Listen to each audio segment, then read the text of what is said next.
morning and welcome to News with Ness. We've got some exciting stories on the horizon this morning. In local news, Lumberjack Days will begin on Wednesday, July 17th in Stillwater, Minnesota. This year, the 5-day event will include a petting zoo, an axe throwing contest, and bingo, as well as helicopter, pontoon, and gondola rides. Festivities continue through Sunday, July 20th. In national news, a majority of states in the U.S. have now decriminalized marijuana, Hawaii being the 26th on July 9th. Proponents of the plant believe that this is a step in the right direction because it eliminates the possibility of jail time for those carrying up to 3 grams.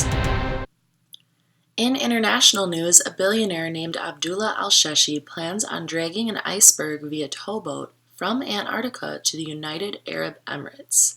His goal is to provide the Emirates with fresh drinking water for over a year. Al-Sheshi says that the project will cost $150 million and will take 10 months to execute. The iceberg is expected to lose around 30% of its mass during the journey. Despite this, Al-Sheshi believes that the project is worth it and hopes that the iceberg will become a tourist attraction for visitors in addition to providing people with fresh drinking water. In sports, the United States women's national soccer team was welcomed home with open arms on Wednesday, July 10th at a parade in New York City. Here, soccer fans lined the streets chanting USA and equal pay. Each member of the team was handed a key to the city during a ceremony following the parade. In weather, Tropical Storm Barry has officially made landfall on the Louisiana coast, and with it comes the danger of powerful storm surges. The National Hurricane Center is issuing advisories, and citizens from Louisiana and surrounding areas are joining forces to prepare. Thank you so much for tuning into this episode of News with Ness. Take care, and I'll see you soon.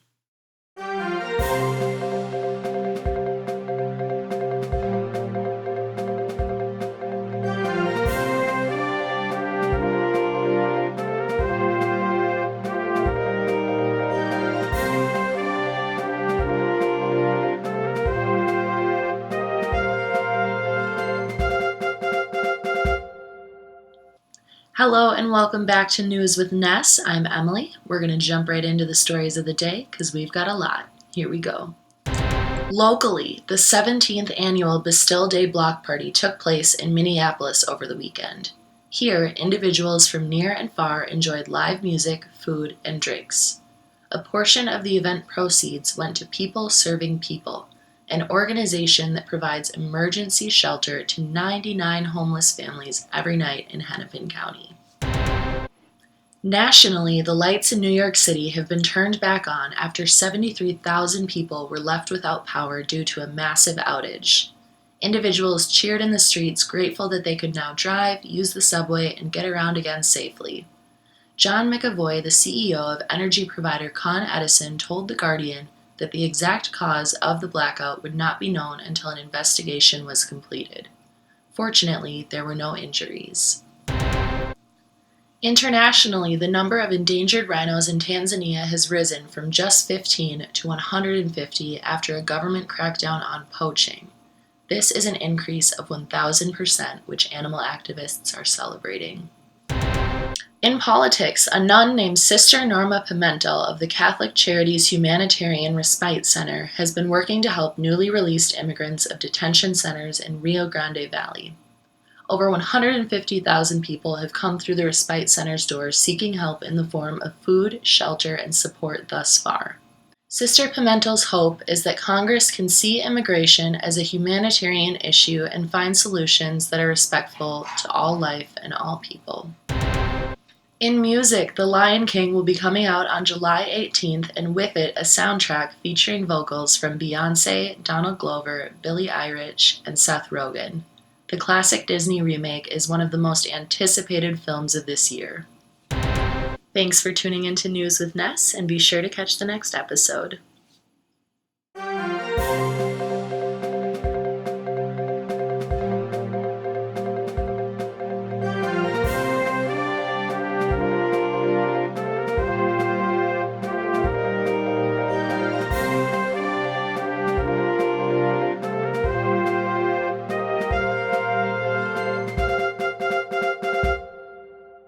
Hello and welcome to News with Ness. I'm Emily.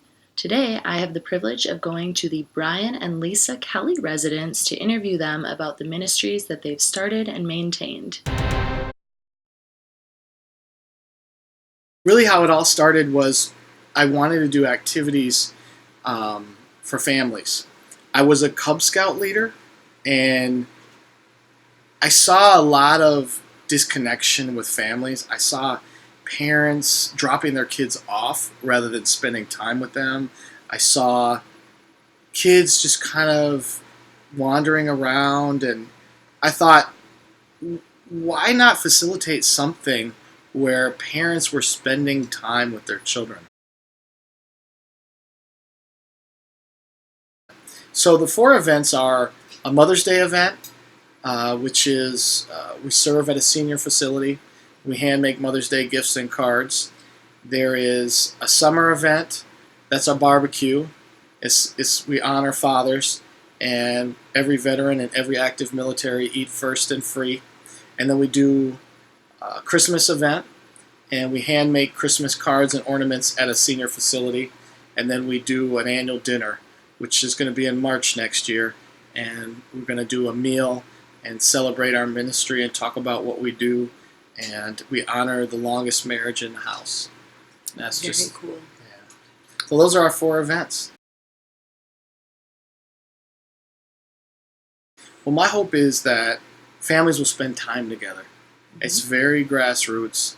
It's very organic, and that they'll also participate in community in that way. When we try to do things as high end as we can, because we want to love and serve people that way. We don't want people to feel like they have our day old bread or our bottom barrel. But if we can give the best, and so that's the way we serve. Well, thank you so much, Brian. I appreciate it. Yeah. Is there anything else you'd like to add, or you feel? We're just out here to serve, and we appreciate having the time to talk with you. Absolutely. Thank you. We started 8 years ago, so we just celebrated 8 years just last month. So we started in 2011. We started in a basement, just a small Bible study. Then more women came, and more women came, and then it eventually, 8 years later, we have, oh gosh, I think we had about 47 ladies come to our last event. Wow. So we meet the second Monday of every month, and we meet at the Summit Executive Townhome Suites in Burnsville, Minnesota, at 1500 McAndrews Road West. And the doors open at 6:30, and we meet in the back party room, where they got couches and a fireplace, and it's just a comfortable environment. And it's from 7. We get going around 7, and we end around 9. We do just a little, coffee, hot chocolate, tea. We do a little introduction. We have a little teaching. And then we get into prayer rooms. And we call them war rooms because it's boot camp for Jesus. So we get into these war rooms. And I have 2 leaders in each war room. And we divide everybody up who comes that night. And they go into the war rooms and they get prayed for. They might even pray for somebody. And a lot of healing and deliverance happens. So it's a place where women from all different churches, and some even don't go to church, they come to get healing and deliverance from past hurts, habits, addictions. Maybe they're going through a divorce, or they lost somebody, or they have a child who's addicted to drugs, or they're depressed. We're getting a lot of women who are lonely. That's a big one lately. And we're just working with all the root cause of these feelings and emotions so they can get healed. And sometimes it takes time. So we have developed a prayer room that they can go to at any time, and schedule that, and they can get private prayer. So we also have that available to them. So, yeah. That's wonderful. So we've had a few ladies start their own ministries. They're involved in different revivals. They're leading their churches. They're leading the youth. It's great to see. Yes, it's great to see. And some of the women stick around and they help with boot camp with new women that come in and helping them. It's kind of like pulling them up and encouraging them and loving them where they're at, and just helping them get to that place. Some women are so broken, so suicidal, so they can't even function, so we work with them also. And then you have the ones that are functioning and they're going to work and they're doing different things, but they're struggling with loneliness, struggling with cigarettes, struggling with maybe alcoholism or drugs. So we just kind of like helping them get to that next level of healing and deliverance. That some things take someone to pray for you. And then we do that. We do our part. We do the healing and deliverance, but also then we teach them the tools to do their part. Because if you want to be set free, God's going to set you free, but you still have to do your part.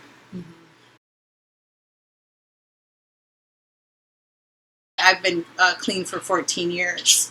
I was broke, busted, and disgusted. And in 2005, I went into a program. And I finished the program. I became the intake supervisor, counselor, ended up going to North Central University, getting my bachelor's degree in alcohol drug counseling, intern for Teen Challenge, mm-hmm. which I love. And then, I teach Celebrate Recovery in Scott County Prison. I volunteer there. I did get a minor in biblical studies also during that time. So I also have done the boot camp for Jesus. Mm-hmm. And then I connect women at my church too, to different life groups and different things like that through the church at the Father's House in Burnsville. So I do that too. Well, that is a wonderful story. Yeah. Thank you so much, Lisa.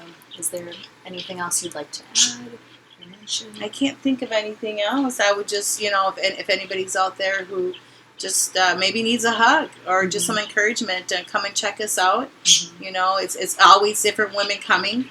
And we would just love to have you and see you get set free. Absolutely. Yeah. Thank you. Thanks for tuning into this episode of News with Ness. Till next time.